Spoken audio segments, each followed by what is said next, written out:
I'm Melissa Como, licensed therapist and board-certified counselor. One important thing I've learned in my own life and working with individuals and couples is we experience more joy in our lives when we are in fulfilling and supportive relationships. Think about it. When something bad happens, you call on the people you know will be there. And when something really great happens, you want the people closest to you there to celebrate. This is the heart of my practice. At Heartfelt Counseling Center, we are here to help you learn the skills to have satisfying and successful relationships. We understand that relationships can feel complicated. Let's help you make it simple. Contact us today for a free consultation and follow us on social media where we talk all things relationships. Thanks for listening.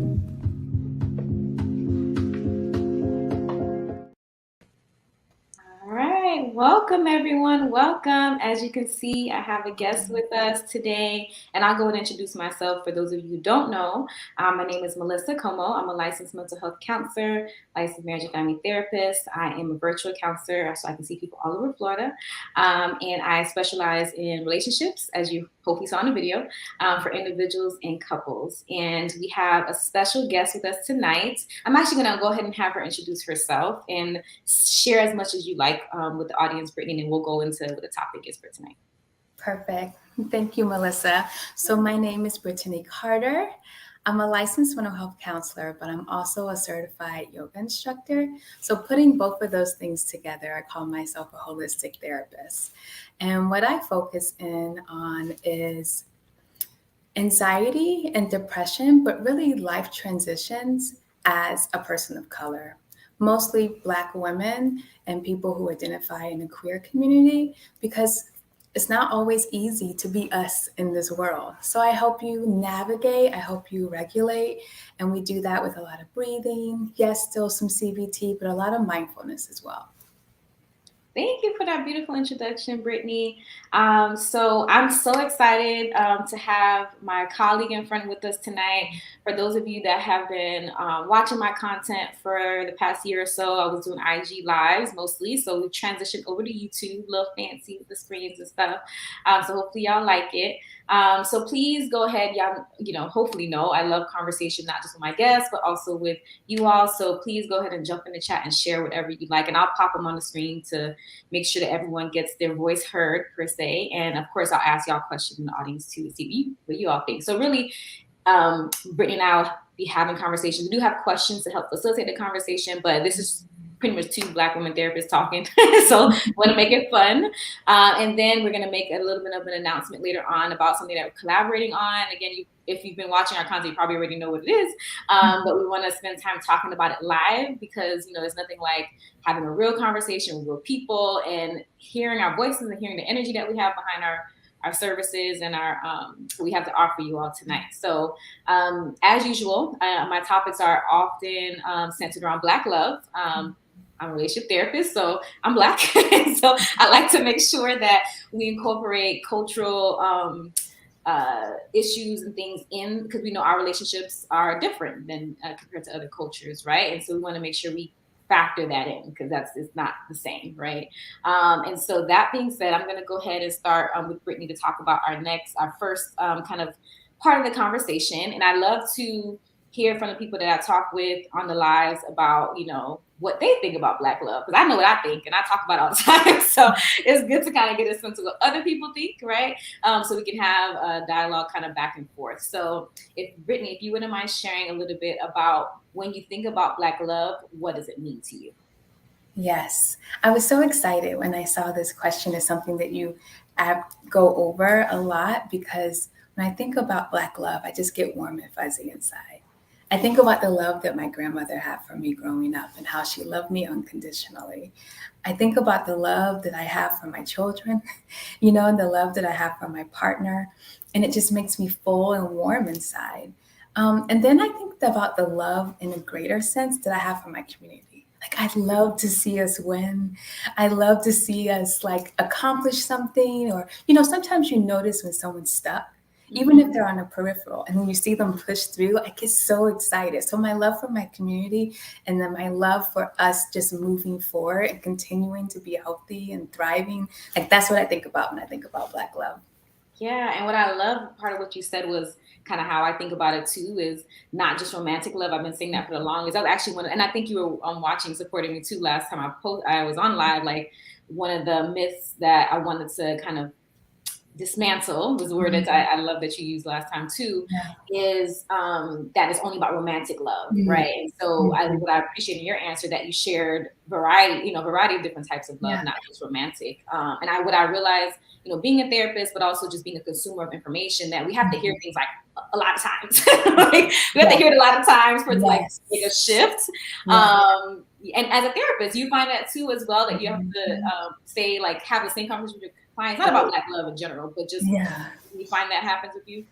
I think that that's just the way that we learn. Humans need to layer the information. So you hear it one time, and then you hear it again, and then you hear it again, and it helps build those connections in the brain. So it makes sense as a therapist, it makes sense as a mother, or a teacher, that you have to say the same information a couple times in a couple different ways, in a couple different environments for it really to settle in and become. Yeah, and that's making me think of what I tell my clients too. Like, we're talking about, saying talking about Black love a lot, which is what I do, and try to dismantle what I talked about last week, which is it's not just about romantic love. And you were sharing your answer, think about your grandmother, your children, that type of thing.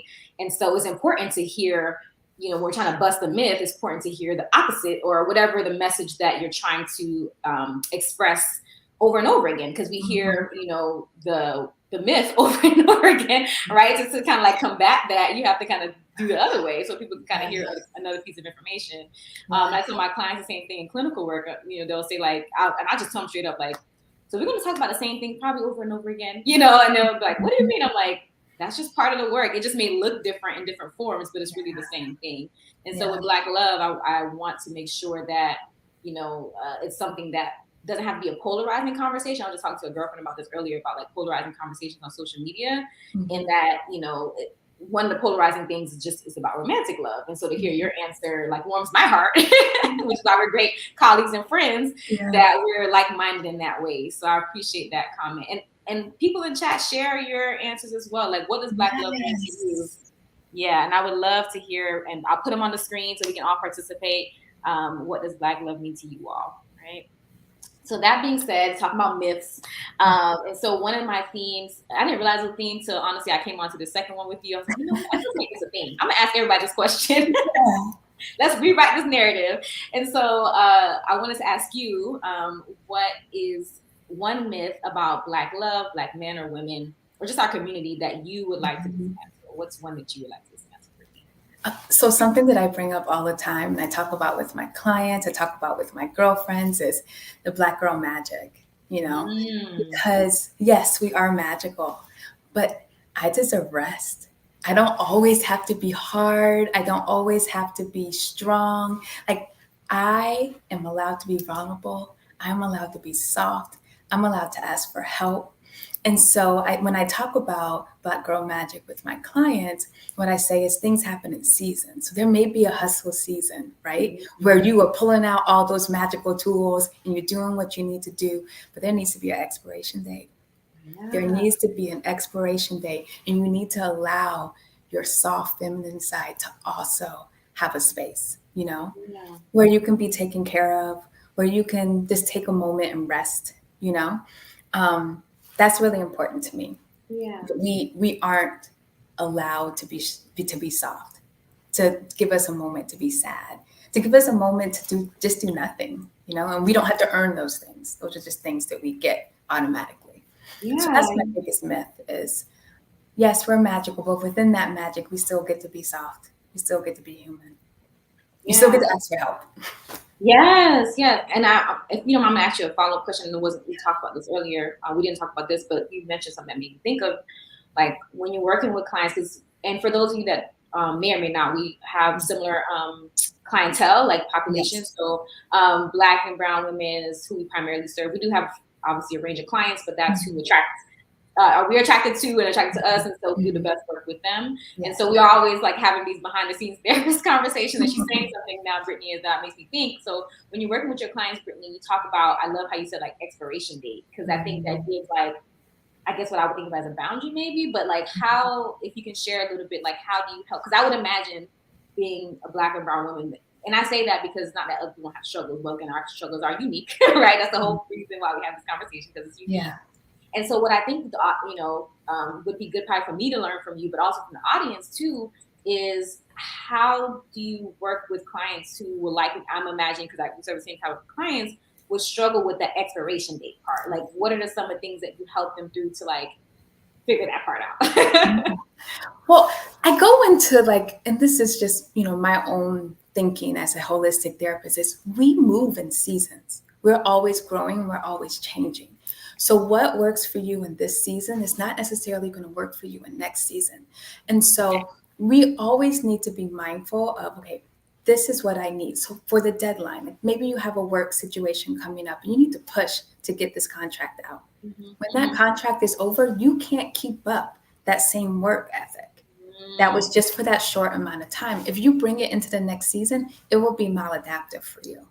Yes, it worked in this past situation, but it's not going to work in this new season. It's not for you. You leave that in the past season, and maybe in this season, you need more loving, you need more nurturing, and this is what you need to refill your cup. But I think what is really important, how I help put it in, is you are changing from season to season. And I always use the seasonal, fall, summer, spring as a example. Like the earth is still the earth, but it goes through a cycle, and we are still going through cycles. You can't be the same person. What I appreciate about what you're saying is makes me think about like, as Black and brown people and women, that we have this sense of obligation, right? This obligation that we have to do everything, right? Yes. And so when I hear the season analogy, and I'm also hearing like permission to change, or permission for things to change. Is that kind of how you think of it too? Yeah, evolve even. I love that, because I think that's the piece, right? Like we evolve, we change naturally as humans, and then we have this cultural identity or gender identity that we're kind of put into these boxes. Mm-hmm. And you talked about queer individuals and different things, so that's a part of it as well, that we kind of feel like we're now boxed in to whatever this identity, this cultural identity and the structure of it. So socially, the structure of it, right? And so so as people change and develop, if they're like, well, it's almost like when you just think about just growing up in age, right? And so you're like, okay, when I was a kid, I was doing this. When I was in high school, I was doing that. So it's like, I mean, if you're in high school doing what you did when you were a 5-year-old, we'll be worried about it. You'll be diagnosed. Yes. Right? So I love the expiration date. It's like giving people permission and the boundary. This is something we'll talk about in the retreat, right? We'll talk about that more. But I love the expiration date because it gives people like another way to think about it. Like you're not doing anything wrong. Like you're naturally going to change. Things are going to change. You're going to happen the same way. So I appreciate that. We actually have some comments. I'm going to go ahead and put on for me. Yeah. So we have from Haitian_speed. This is I think talk about Black love, what it represents. So Black love represents deep connection to our culture, identity, community, history, legacy, and serves as a source of empowerment, inspiration, and hope. Yeah. I love, that's like big, right? Yeah. I love that. Awesome. So the next question, we're going to go into a little bit about self-worth. And so I guess before do I want to talk about this part? Yeah. So before I ask the next question about self-worth, Brittany, I want to talk a little bit about just what self-worth is a little bit. Yeah. I don't know about you, but I feel like this is again like an off script kind of thing, but like I feel like all the self words are like used a lot. What do you think about that? Gosh. Listen, can I get on my soapbox for just a second? Please do, because you're probably gonna say it better than me. Just go ahead. So on the internet, particularly social media, everybody's a therapist, and self-care and self-worth is their topic of their favorite one, like that's what's hot right now. That's what everyone's talking about. They're doing all these buzzwords. And what I feel is happening is they are intellectualizing instead of actually going through the process, in my personal opinion. And so because every single person is reading the articles, every single person is making a video, whether they're qualified or not, is so much of it that people think they're going through the how to build self-worth process, or they think that they're doing the things they need to have high self-worth, but they're really not. They're checking boxes at their tasks, but they're not feeling it in their bodies. I hear So that. in their bodies, they still feel unworthy. And it comes out in their behaviors. But in their heads, they're like, no, I'm fixed. And they're not. It's a Ah, breakdown there. yeah. I love how you're bringing that up because the word that came up when you were talking is experience. You know, we know that the word as therapist, right? Experiential. There's a whole like model in our like therapy world, experiential models. But it's something about those, right? That I guess if I were going to think about experiential models in our therapy books, that the translation would be what you do, which is holistic. Like you focus on that in your work with your clients and that kind of thing.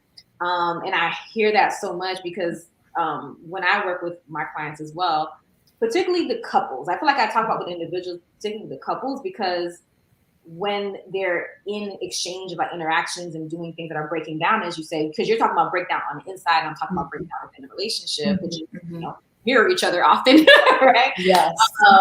Is that I tell them like part of my job I feel like is for me to take what I'm seeing in front of me and their experience and like literally put myself in each of their shoes and try to imagine what they could be experiencing to help them connect, as you're saying, within themselves to then connect to each other. And that's something I'm realizing like is so important because as you say, when you say like intellectualizing like the social media things and stuff like that, or just, you know, self-help books, even like that are not written by professionals and stuff, like not to say those things are like bad, but I think that if people don't understand that it's not just about reading and doing the behaviors, it's about the connection within the self, as you're saying, the experience, then that's the part that they get lost and they don't understand maybe why they're still depressed or why the relationship isn't working because they feel like, well, I'm doing all these things. Do you hear that too? Like, I'm doing things, but like, can you say more about that in your experience with the, I'm doing things, but it's still not connecting? Yeah. I mean, I hear it a lot. I actually just heard it today with a client and they were saying like,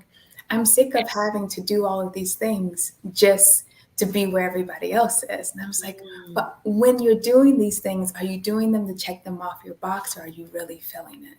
And if we put it into couples too, like let's say that so-and-so says, okay, I forgive you. And logically, you understand why the mistake happened. But if you don't forgive in your body, if you haven't really went through the process of grief or whatever the trust lost is, it's still going to come in your behavior that the forgiveness is not there. You know, it's the same thing with my clients, with my individuals.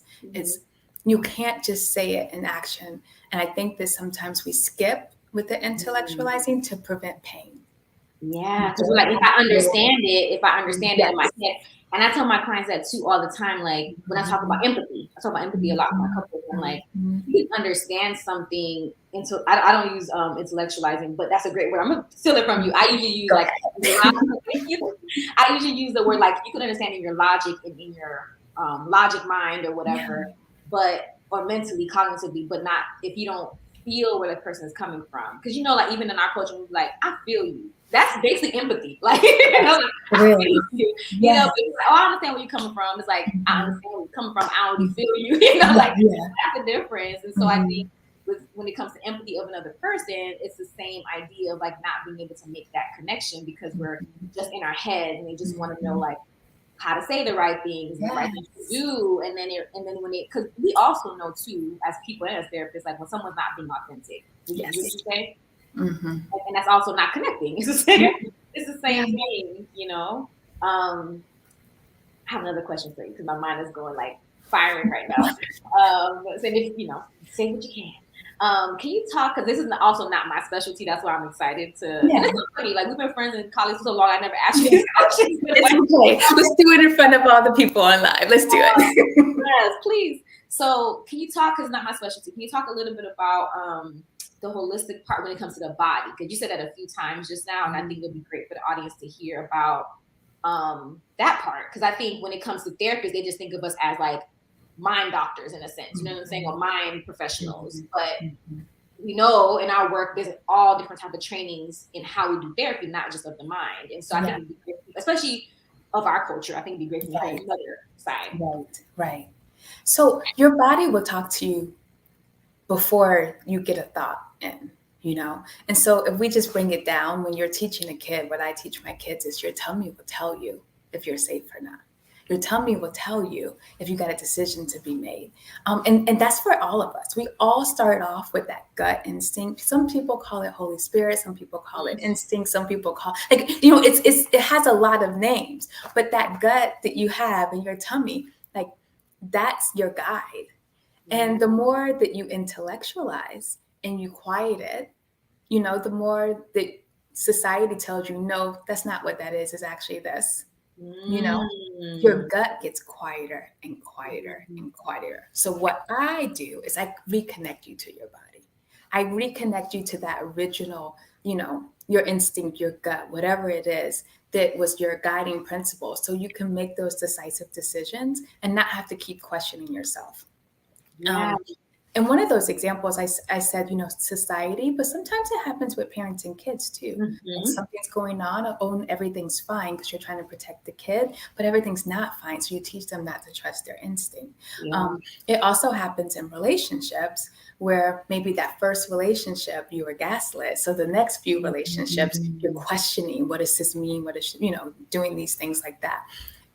Being reconnected with that small voice, which really needs to be a loud voice, is what I do. Is connection with body. Yeah, that's so important. As you were talking, it made me think of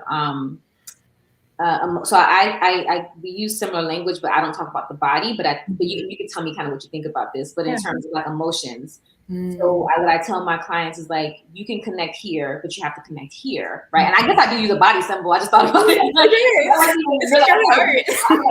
I'm not number one holistic therapist. I don't know. I'm just like, just touch my heart. But I do notice when I do those, and I'm virtual. I'm all virtual for those that don't know. So when I do those like gestures, and I have to make sure, like I'm connecting with them virtually, right? I notice that when I do that, they like pause and they just look at my hands, and it's so like it's like a moment of like this. But I realized that I got something with them, or they got something from what I said, and I didn't know till you just said it, like how much of the holistic part or the body connection I'm saying, but I'm saying the words emotions. Like I'm saying, like you're like that's going to be your guide. I say it all the time. Like it's not, you don't want to make decisions off of your emotions because that could be irrational, But you don't want to necessarily ignore that because that's your true connection to your partner. Yeah, we do connect intellectually and cognitively, but that's, in my opinion, a surface connection, right? Yeah. Like it can help you get to the, what they call like the bottom up, the heart center, but it's not like what I would consider the truest or deepest form. I don't know if that makes sense. No, it makes perfect sense. It makes perfect sense. Your body, because there's only so many emotions and your body is only so big, a lot of times excitement and nervousness is the same thing, So like you said, you can't make decisions off of temporary feelings. That's not a good idea.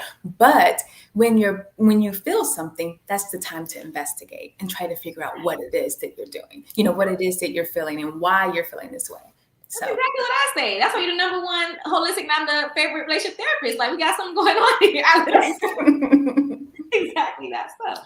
But we just use different language slightly on that. So I know we're connected for a reason. See, that's why we're here, Brittany. That's why we're here.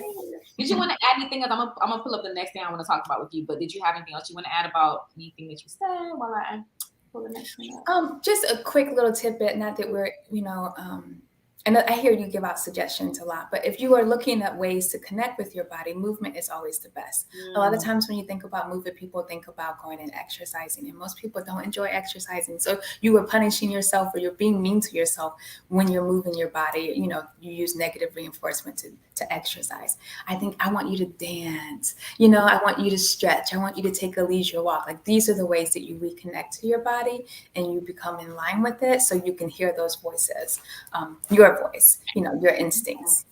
I love that. I like that suggestion. And I do find like when I exercise, I do find that I'm the most grounded as well. So I can relate to that personally too. And we do have a comment, two comments. We have another one from Patient Steve. Facts, making the connection is important. This is about, he was saying that with the disconnection of the self when you're talking. Yeah. So that's so important. And then Mentally Grounded, one of my colleagues in the building, Jaleesa. So it's important to slow down and be intentional. I believe she also likes holistic work too. So for sure, I tell my clients the same thing. Like I literally tell them to slow the process down. You know what I mean when I say that? Like I mean slow their emotions down because as you're saying, I'm imagining too with holistic work, if we're intellectualizing and going like on speed, like trying to do this and that, make decisions, and do all things on the list. We're not giving in your language, like your holistic or your body to catch up, right? Or to pay attention to it, I should say, because you said it happened first. And then your emotions are the same. Like whenever I talk to my clients about like dealing with their emotions, I always tell them you can't control your emotions, right? Your emotions are automatic. They're there as a guide. And the goal is to regulate. Once you feel it, again, we talked about that part. And then if you feel like it's, a little bit intense and it's hard to manage, then that's when you learn, okay, how do I regulate it, so to speak? So to slow it down, whether, that you're noticing in your body first, or you can identify as an emotion first, that's your guide, as me and Brittany are saying, in terms of like slowing the process down to be intentional, as Mentally Grounded is talking about here. Because otherwise, I feel like you're either not paying attention to those signs, so to speak, right? Or you're suppressing them, or just it's not, as you're saying, it's not connected. Yeah. Before we move on, I want to say, like, if anybody's listening to this now or they come back to it, a good sign that you may be out of alignment with your body is if you go all day hungry and not eating, or you are going all day without going to the restroom, although you have to go to the restroom, but you're like putting it off. Like you're not giving yourself enough rest, and you're not drinking water. When those things happen, you are shutting off the basic functions of your body, telling you what it needs. And so you can't expect, again, top up, you can't expect to get those higher level intuitions of, do this, or this is what is good, because you won't give it its basic needs. Yeah, because this girl right here be hangry. Like if I don't, but I'm with you. I'm one of those people who can go, and my husband tells me this all the time, and I don't notice it. But then when it hits me, I'm like, oh, like I feel like just deprived. Yeah. So it is that disconnection that's happening, especially being in the helping profession. Like oftentimes when we're in the helping profession, we're naturally helpers in our personal life. So like we tend to be like doing this for others or whatever we do around the house or whatnot first. And then that disconnection is so easy to happen. Like it's so easy. And our, socially in our society and our culture doesn't really support, that taking care of yourself first. I know now social media, like you said, the self words are out there, but even that, like even with the self words being out there, like the buzzwords of self worth and self love and all that, I feel like it's exactly what you're saying. People are intellectualizing it. I'm happy they're talking about it, but I don't know, based on the work that we do and the people that we see, like how much connection is happening between the content that's being pushed out per se and the actual practice of the experience. Does that make sense? It makes 100% sense. Yeah, it's something. But that being said, we're gonna move into self stuff, right? So, Brittany and I are gonna talk to y'all more about self-worth. But before we talk about it, I'm gonna ask her a question to share what her thoughts are. I do want to make a little bit of a distinction between not all the self-worth. It's too many of them. I'm really just there's too many of them out there. But I talk about self-compassion a lot in my work. And so usually when I talk about self-compassion, it's about when people are judging themselves, right? When your friend is coming to you and they went through something and you hear them like being hard on themselves, you give them compassion. You're like, this is okay, whatever. Like you did your best. And so basically the self part, as we know, is to do that for yourself. But self-worth, and I'm just talking about these two because that's the two I talk about the most with my clients and stuff. But like self-worth, I feel like it's bigger than self-compassion. It is. And I almost like it's bigger than all the self-words, but I don't know. I don't want to say it out. I do my research. I'm not gonna put it out there. But I do feel like it's one of those words that like probably encompasses all of them. Yeah. So I would love to hear from you, Brittany, when you think about self-worth and Black love, specifically of our culture. What comes to mind for you? So I do think that we are fighting, however we got from Africa, like, so whether you were in the Caribbean and you made your way here or whether you came straight to North America, I feel like there is a strong sense of you have to earn your keep. And so for me, self-worth is I have intrinsic value. I am 100% already. I don't got to do nothing to earn it. I don't have to do anything to to take up my space. Like I'm worthy, period. If I did nothing else, I'm still worthy. If you took all my accomplishments away, I'm still worthy. And I think that that's really, really important because for Black Americans and a lot of our Caribbean Americans, it's almost like you have to do all of these things. You have the respectability politics. You got to look a certain way. You have to have a certain type of job so you can get worthy. And that is the biggest lie. Yeah. That is the biggest lie when we talk about self-worth. And then when we bring it back around to Black love, we need to be loving our Black brothers and sisters, no matter where they are and what they're doing. Yeah. And we shouldn't be hierarchying them. And we do a lot in our community, I feel. Yeah, no, I hear you. I think the things you're saying is exactly how I think about self-worth. There isn't a condition, right? It's just because you are. And I feel like with self-esteem, for example, there's like, with self-confidence, it's like everything is kind of, and I did do a talk on this before. I forgot, or posted something, but like all of the different self things are kind of attached to something else. Yeah. But self-worth and maybe self-love is one that probably is comparable. But I feel like even with that one, it's like, because even with self-love, I guess the way I think of it is like a warm and fuzzy feeling. And sometimes we don't feel warm and fuzzy, like not even to ourselves. So I feel like at least like if you're not feeling it that day, you can be like, you know what, I'm not feeling today, but this is my truth. This is where I'm at. Be compassionate if you need to, but regardless of what's going on, I'm still worth it. Regardless if I don't feel loving to myself, if I don't feel compassion, like I know that, you know what I mean? Like if I don't know nothing else, I know that. You know that because everything else is attached. Because like I don't feel loving today. Like even maybe my hair look cute today, but I don't look cute tomorrow. You know what I mean? Like but it doesn't matter if it looks cute or not. I'm still worth it, right? So everything feels like there's something that has to come with it. And I'm just thinking of this right now, like, and that's the only one I feel like out of all the self words that doesn't have a condition attached to it, or something that has to come with it. So this is why this is so important.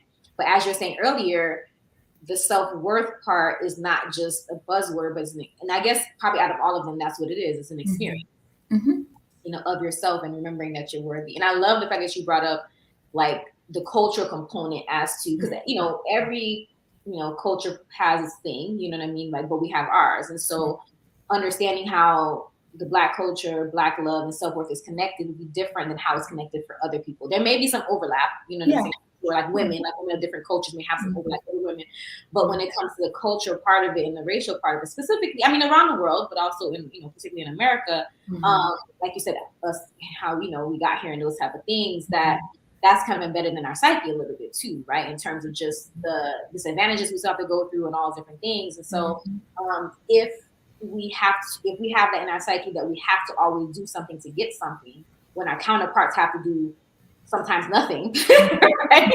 Like, what does that tell us? Like, what does that tell us about our own worth, so to speak? So I'm gonna go a little bit. You can follow me or not. It's up to you. I'm here. I'm ready. You're such a great sport. I appreciate you.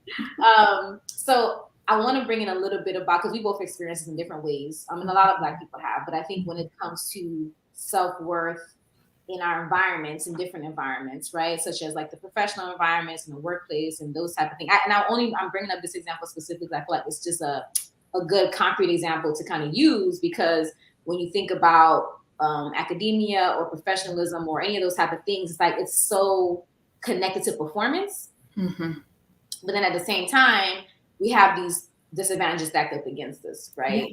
And so I'm curious, when you think about that, like what comes to mind for you in terms of our work lives and then the self-worth part of it, like how the challenge that we have with that.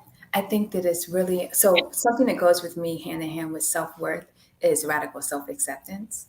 That's a thing for me. And so I use that when we talk about work, I talk a lot about people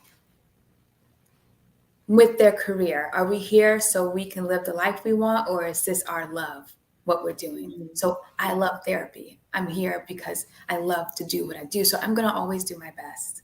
I'm always going to show up, like not my best, but like, I'm always excited, I'm a human. So sometimes it might be 95%, but you know what I mean? Like I'm excited to be here.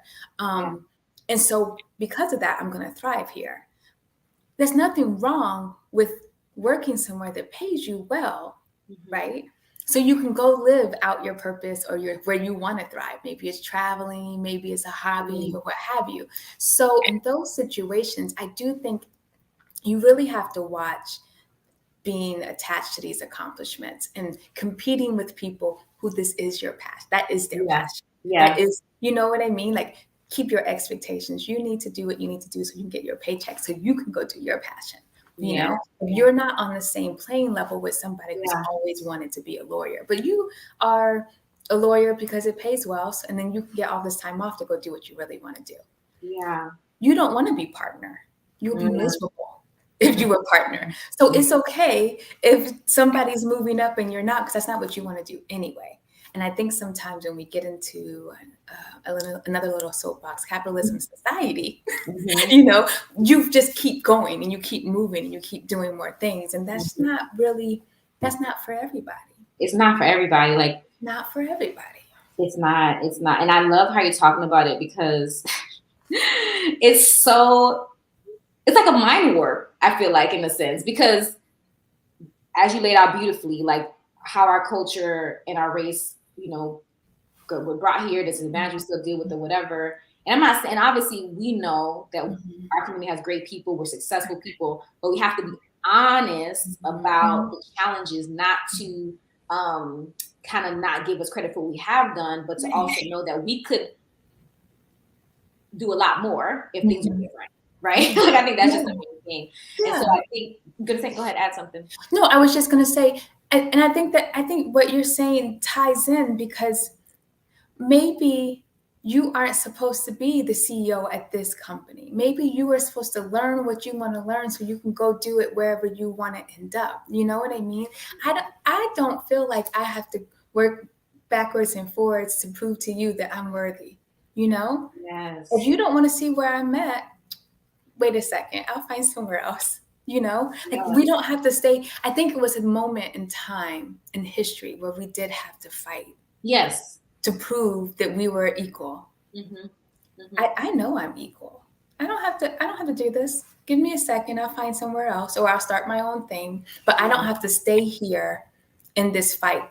And a lot of times, and this may be getting into other stuff, but I think it comes because there's an ounce of truth that they think they're not worthy. So they stay in this fight that's not, you know? Well, that's why we're here tonight, right? That's what we're talking about. And let me just tell you, I'm gonna pause. I got so much to say, but the chat is blowing up for you. So let me say, okay. We got facts, you know, and just so y'all know, you know, that's my Haitian ski right there. I'm just gonna say that. My number one supporter, my mama number one. They got two number ones. This is true. So we got some this is trues in the building. Absolutely. You know, when you talk about the self-worth and not having to stay a place, like maybe that's not your place, like maybe something else, you can do your own thing. And then we have an exclamation point. Yes. So people are excited about what you're saying. And I think the part that you just said about this ounce of self, is a part of us, is an ounce of us that doesn't feel worthy. And I don't even want to get emotional because I'm thinking about like the work I do with my clients and like what brought us here tonight, and we're about to do the collaboration that we're doing for the service we're providing. And a lot of times I've noticed, like, I do great work with my clients. I'm confident as a therapist. Of course, nobody's perfect. I have colleagues who support me and things like that. Like, you're one of them. Yeah. But I feel like there's this struggle, and I couldn't figure out why am I getting emotional? This is weird. Okay. There's this struggle that even when we feel successful or we see the accomplishments or we check it off our list or whatever, there's still a part that's missing. Yes. Like, and I was like, what is missing? Like, what is missing? And as we decided to collaborate this year and do some things together, I was like, I feel like this is what it is. And you're like, yeah, my clients go, okay, this is it. Like, yes. So not intellectualizing social media, way, but in the heart center, in the experience, in the connection, in the all that we just were laying out, which I didn't even know was going to get us here necessarily this way. But that's the part that's missing. And that's a hard part to be honest about, right? Especially as I think we serve the same clientele, but we also serve the same clientele, not just in race and gender, but also in a lot of our clients also have professional jobs and things like that. Moms, just different roles they play as Black women that have these things kind of overlap. You know what I'm saying? Yes. You know, these are people, and not even if you don't have things checked off your list, you're still worthy, right? But I think the part that's the mind warp is that we were told. Me and my girlfriend talk about it all the time. We were told to go to college. We were told to do all these things, and then we do them, and then like now we're at this point, and we're like, I'm happy. Clients say, I'm happy. It's like, dang, I thought it was gonna be different though. Like, I thought it was gonna be Like, there's a part, but it's not that you're not happy or you're not successful. And I think that's a part that people may misconstrue, that like, oh, you're not just maybe not happy with your life. No, my clients, when they get to that point of graduating, they're happy being moms, happy being wives, happy. They're happy with their jobs, or they're happy with their, whatever they're going for next in their life. It's just a piece that's like deep within that they just can't figure out. It has nothing to do with the things and the role. It's just how, not even how they feel about themselves, but like you said, just what they think their value is. Right. Does that make sense? It makes 100% sense. I definitely, something that I'm talking to my clients about on a daily basis. Daily basis, yeah. We have another comment here. It took me a long time to learn that I don't have to prove myself, especially in the workplace. Yes. And I think that's the piece of the workplace, is because, I mean, you're being evaluated all the time. Yeah. Like, that's the environment where you're being told, like, if you do this, you'll get a raise. And that's the thing. I'm going to also get on a little bit of the soapbox too, like being a therapist, which is so, and there's a lot of professions, I think, that in the helping profession, you don't necessarily know this until you get into, because everything is corporate America. Let me say that. You go to college thinking, like, okay, I'm going to pick different things, and this is the type of environment I'm working, but everything is like that. Like, I didn't know becoming a therapist and working for agencies, it would feel like that. And I work for nonprofits, I work for different type of agencies, I work for all different types, and it's still, even though there was pros and cons to all of them, but there was still this component of production. Mm-hmm. So nonprofits still have to put out reports to get money for whatever the grants are. If you work for an institution, I work for universities, they go off of tuition and how many people are coming to the counseling center, and that's how much money they're going to get. Like, everything is down to the dollar. And so as a first line provider, like, you're just seeing your clients doing the great work that you're doing. And when you have other messages of like, you got to see more clients, or like, you got to see, and it's like, but I'm doing great work. Like, what happens to the quality though? Like, my clients are getting better. They're graduating. They're like moving on. It's just like, and I talked to somebody about this before, and I didn't realize until I said it, that on your evaluations at these jobs, there's not really measurement of quality of service. It's not. You want to add anything to that? I worked in nonprofit for a while, and it's never about client experience. It's, did you get your Medicaid forms in? Did you pass that OSHA test when they came to look? Like, yes, it is never about, how many people were able to walk out and, step down and still be successful. Or, how many people came back and said, oh my gosh, you changed my life. That's never on there. And let's say a real, Brittany, because I know you've been through it too. How many clients you help survive? Like, I don't want to make this a morbid situation, because we're here to talk about worthiness, but let me just put this out there. Yes. And how many lives you saved. Yes. You know what I'm saying? And it's like, but somebody just didn't hurt themselves. Like, that don't count. Right. Like, you know what I mean? And how? So then the mind work, going back to the worthiness, is if I'm in a setting that's telling me my production is what's valuable. Right. Not an example, not the lives I saved, literally saved. Not just, oh, it's cute, I'm not going to break my boyfriend. No, like, save. Yes. Like, how are we supposed to, like, reconcile the worthiness part? Right. It doesn't really make sense. And you don't realize it as a young professional. Maybe even a professional that's been around for 20 years, maybe you don't realize it. I don't know. But, like, it wasn't until I got out of it I understood the depth of how far it went, in terms of, like, how your production is what's more valuable rather than what quality you bring to the table, let's say. You make a little pat on the back, here and there, whatever. And you really stay in it because you love your clients, you love the work. I mean, if you thought about that too much, you probably would have left a long time ago. You know what I mean? So I feel like you're telling my story. But that's how we here. Look, we still talk about self-worth. We on all the same type of topics of self-worth, but it's all right. It's all right. This is important. Like, this is really, I really do think that these are the type of conversations that, like, sometimes we may have with trusted colleagues and friends and family, but we don't necessarily have it like out enough in terms of, like, how people really, really feel on the inside. And I think that's what, we're trying to do tonight. Obviously, with my lives, I've been doing my content, your content as well, is like the experience part of it, not just checking off things off your list. Because at the end of the day, like, really, those things don't matter. You know what I mean? They matter just at the time that it matters, but then after that, it don't matter no more. You know what I'm saying? Like, when you leave, they'll replace you.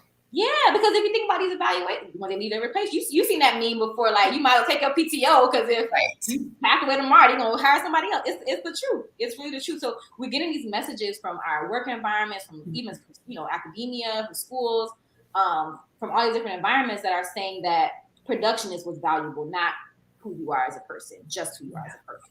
Yeah. And then of course we have the Black culture, that kind of the things we've experienced. So it's like we're kind of fighting an uphill battle, you know, in a sense, in terms of like intellectualize. And I think that's also, let me get your take on this too. I think that's also like why there's an uptick on intellectualizing social media self-help stuff, is because it's a part of, I'm gonna my soapbox, but there's a part of like our society and our community that's feeling like a shift that's happening.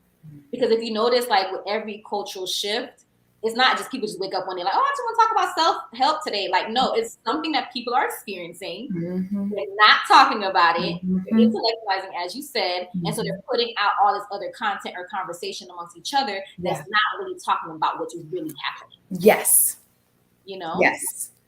Yes. We're going to save them tonight, Brittany. I mean, I know exactly when I started to see this flood of it, and it was during the civil unrest. The civil unrest, yeah. In COVID. That's when you started seeing it. That's true. And, you know, and our other counterparts were trying to make themselves feel better for what was happening in our communities. That's when that stuff started to get pushed, like it's being pushed right now.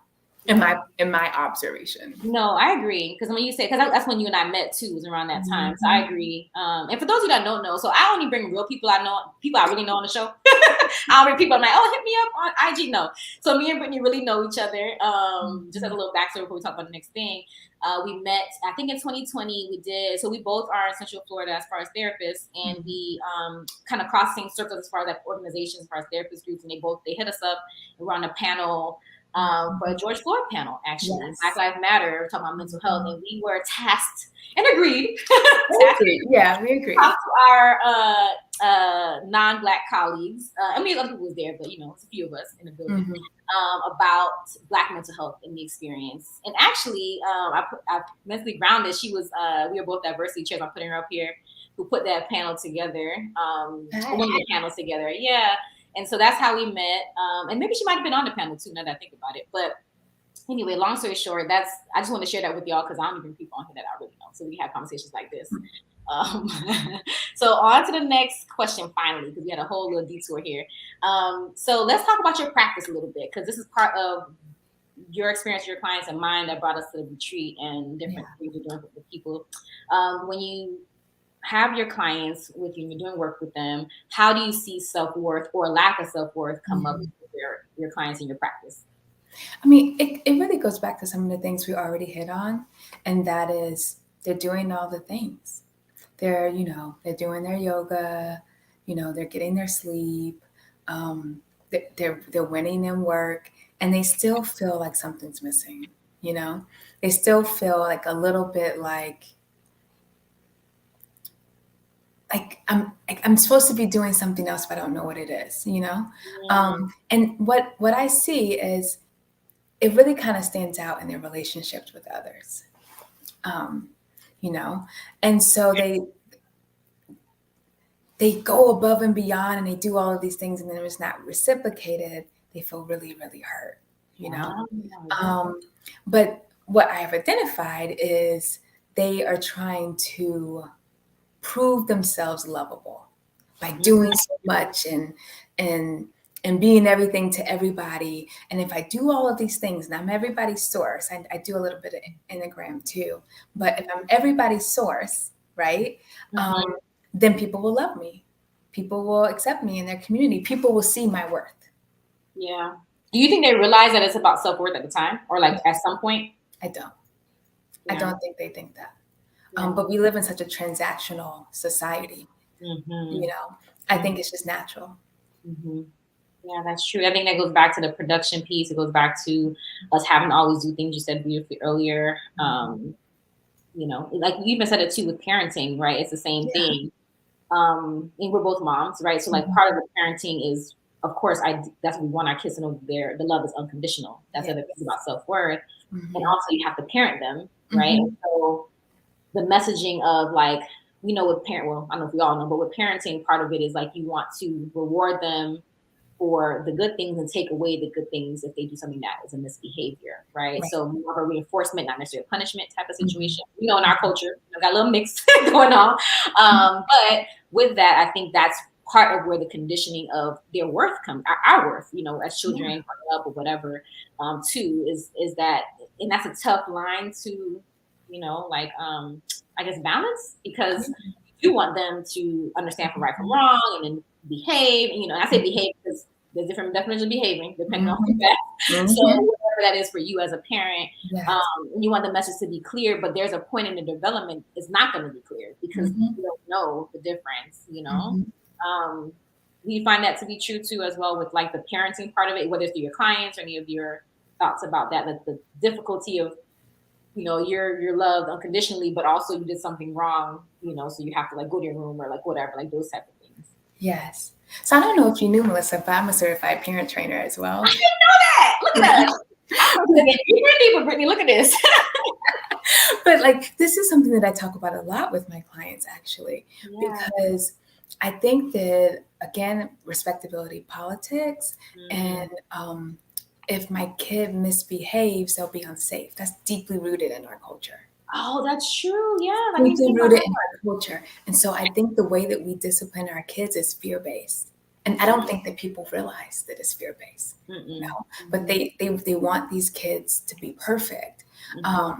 And I really think that some of our counterparts want their kids to be perfect for praise of them, you know, of themselves. But I think ours come from, we just want you to be safe in a society that may be unsafe. And so we have to kind of come back and like, you love your kids no matter what, and they need to know that they are allowed to make mistakes, and you want them to make mistakes early so they can learn from their mistakes. But if they're afraid to come outside of their box, they're going to make mistakes in college when you're not there with them. You know, I've been a college counselor, and them sessions ain't pretty. Okay, and they're technically adults at that point, so I can't call their mom anyway. Yes. So, like, if it's a fear-based discipline, and they think that the love is conditional, they will either hide it from you or they'll live in this fear where they're not doing anything until it's too late, you know? And so I think that the worthiness of the child is just as important. Yeah, and it is, because think about what we just said earlier. Worthiness is important because that's their inner compass, right? Because if they know, like when they get fast forward to college, again, you know, I heard a lot of things from my students back then. Like if they know, not that they're not going to make mistakes, they're going to make mistakes. But one part is that if they do make mistakes, they can feel they can go to their parents. That's one. And two, the likelihood of them learning from their mistakes or being able to like be more aware of the decision-making process, even if it's not necessarily the best decision. Because that's always a thing, right? We always think about outcome, but it's the process of what we know as therapists. It's a process that's important, because you can have all different type of outcomes, but the process is crappy, the next one gonna be crap. You know what I mean? So that's more about that part. So I think when thinking about the fact of the inner compass, the self-worth part, even as they are getting older, then they have that to kind of rest on. But if they're always going off of rules, which is also talking about couple therapy too, like people call me like, oh, they want to know like how to communicate better. I'm like, I can give you this, and I've tried it. And some of them are really like, no, I really want to know how to. Okay, I'll give it to you. And guess what? It go good for 2 weeks. Yes. And that's fighting. You know what I'm saying? So let's just get to this heart center business. Okay, it'll take a little longer, but it's gonna stick. Yes. You know, so it's the same thing. And so like if you have that inner compass and you understand your worth, for example, with the worth part of it, as young adolescents grow up into college and those things you're saying, then they'll be able to make decisions off of what they feel like their worth is, not what they think is right or wrong, or what they think their parents think are right or wrong. Because that could change. You know what I mean? Like that could be right today, wrong tomorrow. Who knows? But like if you know your worth, make a decision that align with that, you know, regardless. And so I think that's so important. You got some people shook in the building. Look, that's scary. Going to college and making mistakes. You know? It is. We want them to learn them lessons here where it's safe. Yeah, but people are enjoying what you're saying, so let's keep it going. I appreciate this conversation. Let me see what else we have here. Okay, so we talked about self-worth, and so I do want to talk a little bit about our retreat, and then we'll wrap up with the last question. So hopefully y'all been following online on, you know, both or either of our pages, that our retreat is on this topic that we're talking about tonight. You are worthy. We hopefully been following along that this is not a topic that we just like, oh, we just want to talk about this with them. Like, no, this is stuff that, and Brittany and I are very aligned and similar in that case that we do things with meaning. Like it's not just something we just want to do for.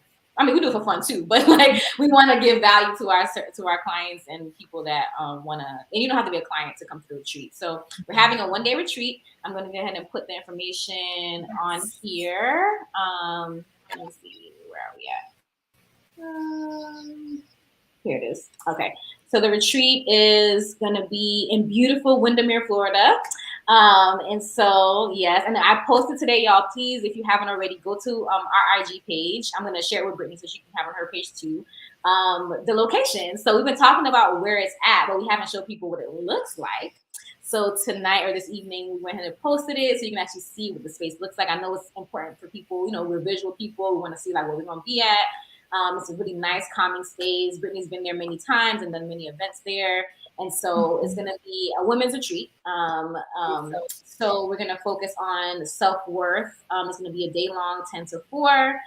Again, if you want to follow us on social media, on Instagram, all the information is there. The link to register is there. The link with information is there.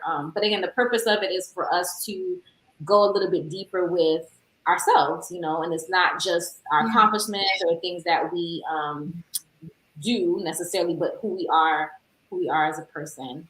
Do you want to add anything? Did I miss anything? I think you missed anything, but I think it's important for us to be able to just say like, this is for women of color, and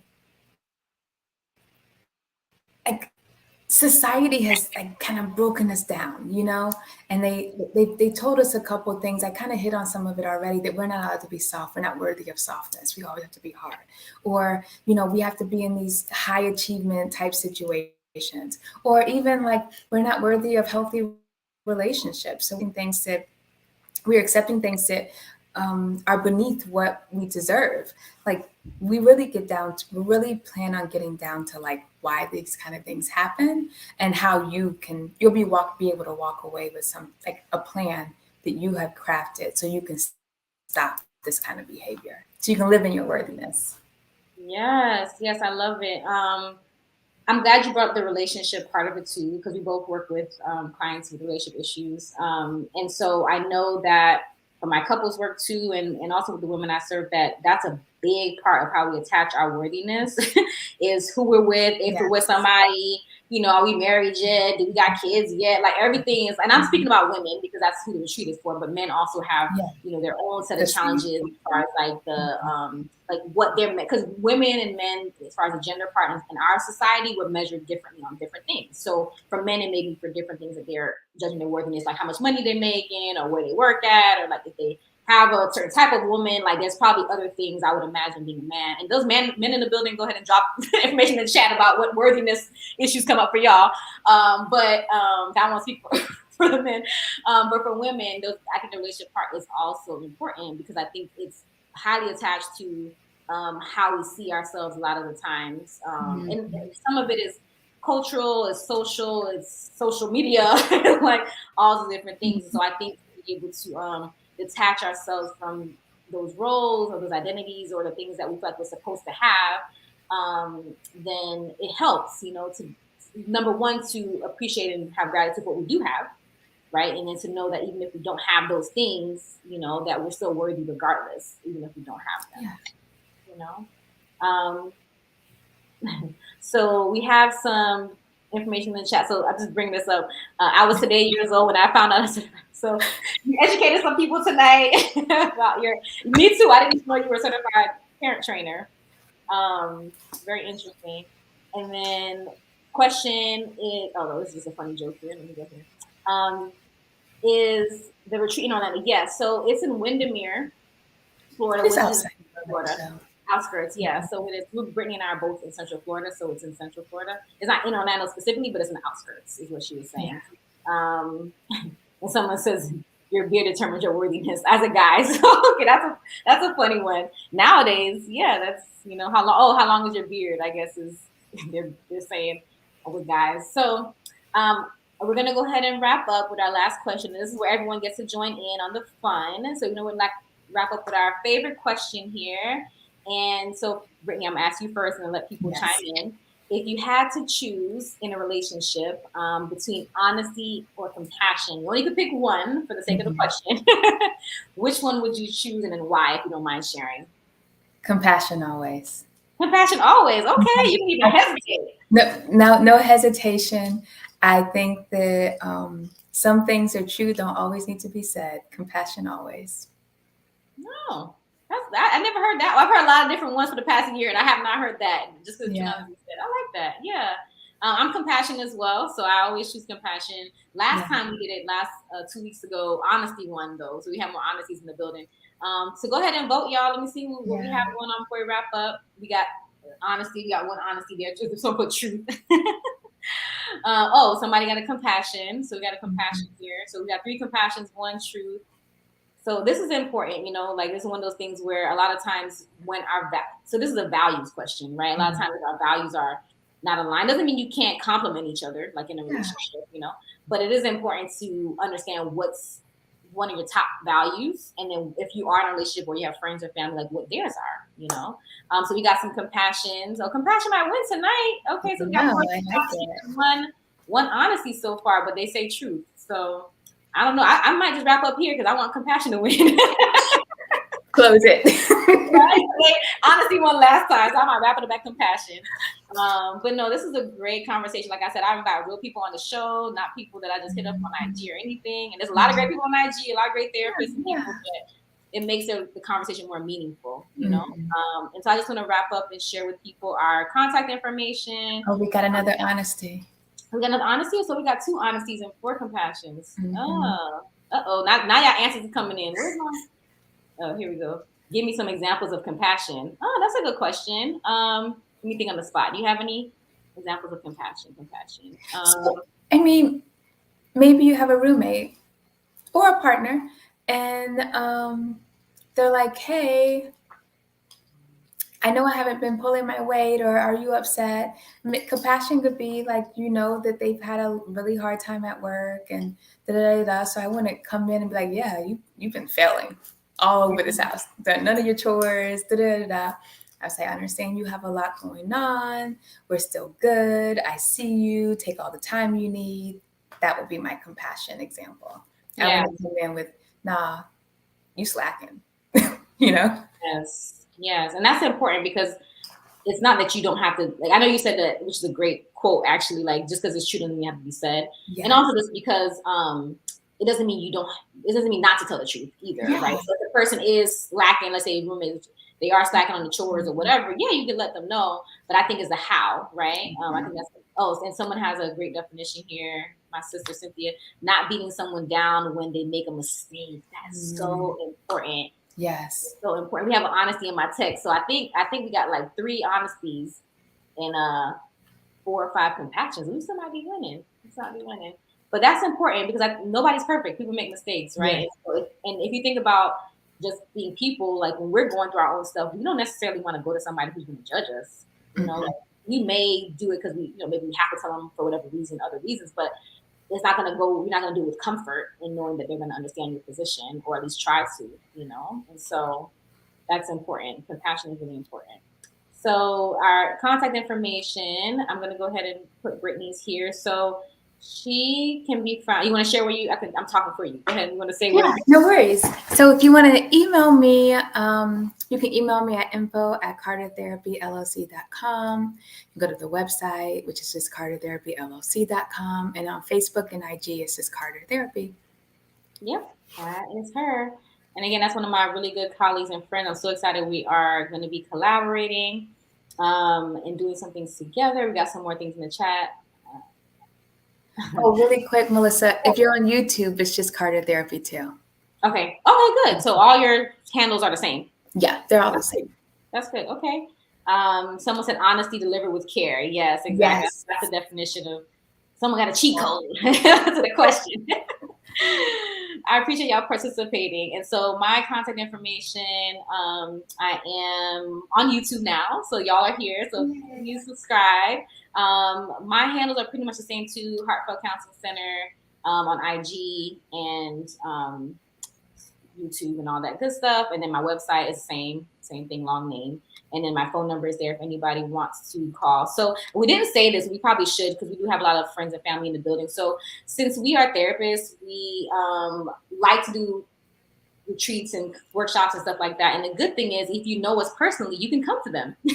So I know I don't think I've said that publicly, but like if you know us in real life, like you can actually come. Like, you know, so that's good to know. So we can kind of like have some fun together. Anyone chooses to do that, but you don't have to, of course. But if you want to, you can.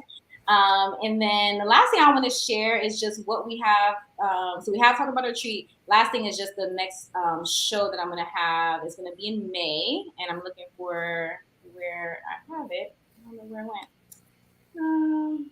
Oh, here it is.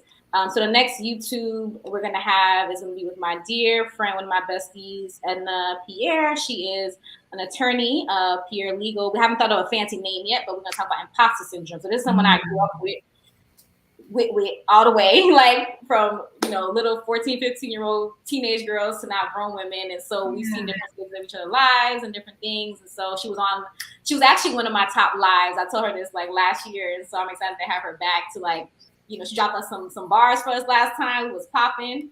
So we're going to have another fun conversation. And I'm sure we'll probably bring in the self-worth part too, because I think that ties a lot to the imposter syndrome. Yes. So, I'm going to make sure I tune in. I love talking. I love to hear other people talk about imposter syndrome because it comes up so much. She's amazing. She's an attorney, but she also has a social work background. So she's a nice like combination of like, you know, the truth and the honesty, I guess. You know? Yes. I mean, the honesty and the compassion. So, but yeah, I'm gonna let y'all go. I know it's late. Thank you for being here. Please go ahead and subscribe, tune in. And last thing, I'm just gonna ask one more. If y'all love this content, please share with others. Let them know we out here having real conversations with IG, YouTube, Brittany and I's pages, because we really want to spread the word and have less polarizing conversations and more real conversations. Yes, please. Please. All right, y'all. Have a good night. Good night. Bye.